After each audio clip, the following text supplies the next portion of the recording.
Oh, that's not very good looking now, is it? Come to think of it, it may just be the ugliest Ferrari ever made. Or is it? Well, let's find out. Hey guys, Stipe here with a list of the top 7 worst looking Ferraris ever made. Yes, I'm gonna shit on some royalty. Number 7. Making a large 4-seat family-friendly V12 supercar isn't easy. You'd be combining two things that don't exactly fit together, and yet that never stopped Ferrari from trying. The 365, the 400, the 456, and in the early 2000s, the 612 Scaglietti. As you can tell from those photos, those efforts were... sometimes maybe good, sometimes maybe shit. Anyway, the Scaglietti. Okay, I get it. It's a suit and tie kind of car, and for that reason the aggression was dialed down. But what the hell happened here? It's like they baby-proofed it.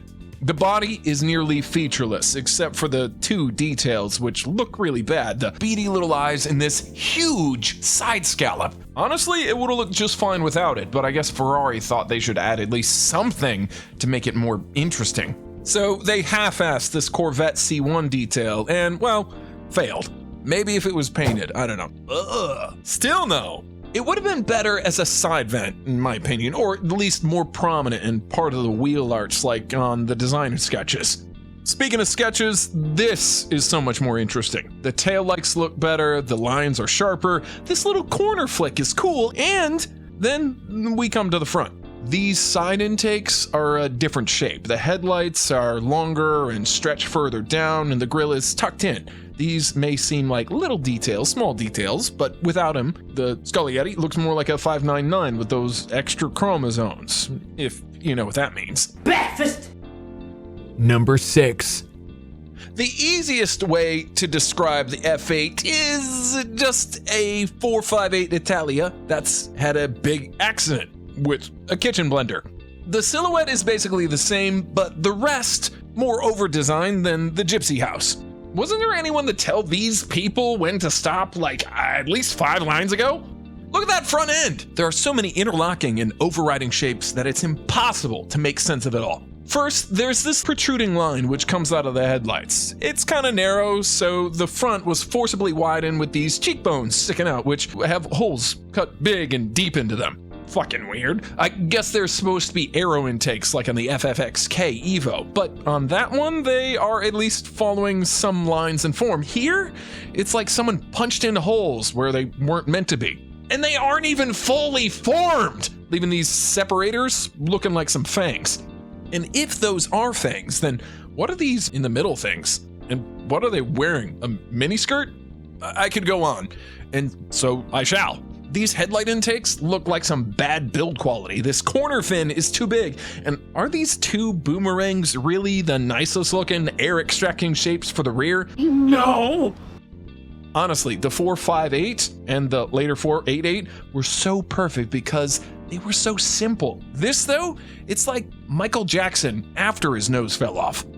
The F8 just proves that, as with people, cars can undergo only so many facelifts before everyone starts to go like, oh! Ew! Dude! What the fuck? Number 5. It's no secret that with enough money you can buy almost anything you want, including a special one-off car made just for you. Such was the case with a certain Saudi prince who in 1983 gave good money to the famous Italian car designer Michelotti in order to turn a Ferrari 400 into something really special. I mean, this guy did some of the prancing horses back in the 1950s, so he should be up for the task, right? Right? Oh God. He created a messed up RX-7. First, I'll say I actually like the front.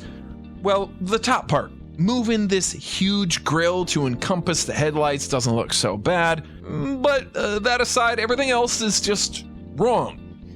These fog lights are too big and not integrated very well. The split body is a cool idea, but this cut was a bit too deep and a bit too wide. If you want to split a Ferrari, here's how that's done. The taillights aren't where they're supposed to be, these vertical gaps serve almost no purpose while looking dumb, and the whole car is painted in a piss-stained urinal color. Disgusting! The car was named Mira S after one of the prince's wives, which really makes me wonder if Mira the car looks like that, what did Mira the wife look like? One of Picasso's paintings?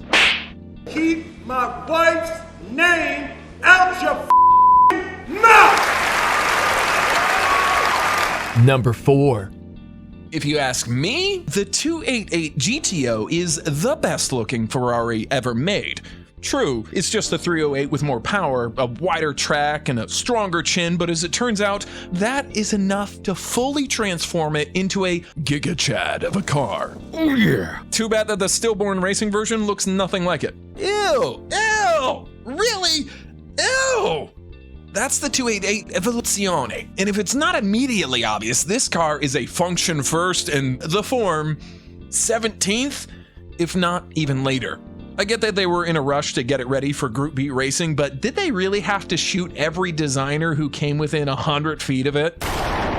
Look at those turn signals, and what do you think happened there? I imagine they finished the whole car and then they realized, oh shit, we forgot the blinkers, but then some brave mechanic was like, give me an angle grinder and a pair from the GTO, and I'll find a place for them. Ta-da! Also, you said something about a heat issue in the back? They're done. Those goofy ass headlights and the misproportioned wing were probably installed with the same amount of care too. The thing is, form and function can go together. Give this Evoluzione to Pininfarina designers and they will make an F40 out of it. All the elements are still there, all those intakes, the lights, wings, it's all there, just styled and arranged into one of the prettiest Ferrari shapes ever made. Dear God, it's beautiful. Number 3. I'm sure that your first gut reaction to seeing this Ferrari was just like mine. What the hell is even that? Well, sadly, this is a new Ferrari design language, first seen on the could-be better 12-cylindry, then a mostly ugly F80, and now applied to the 849 Testarossa. It's awful. Having such sharp geometrical lines is what Volvo usually does, not Ferrari. And it's not just that. Some of the details are just plain ugly. This vertical black belt, the unibrow headlights, and the squared off, I don't know what the heck call them, mustaches? Oh, I'm sure they'll add about 1.2% more downforce, which makes your lap times about 0.3 seconds faster. But I'm sorry, I thought this was a road car. Who's sitting out there timing me as I drive from A to B? It's ridiculous, and I'd rather have a little bit slower car than a much uglier one. So I did what many others did too, and gave it a quick Photoshop fix. Now I know that the unibrow is the biggest issue for most folks, but instead of giving up, I tried to improve it, and it's pretty easy. Once you remove those corner fins, it actually doesn't look that bad at all. Also, the whole silhouette suddenly looks much curvier and nicer as well, you have to agree. The black belt had to go too, and what to do with these slim cutaway ribs? Oh, I'll paint the whole thing black like on the SP3 Daytona and done. Better? Let me know in the comments. Number 2.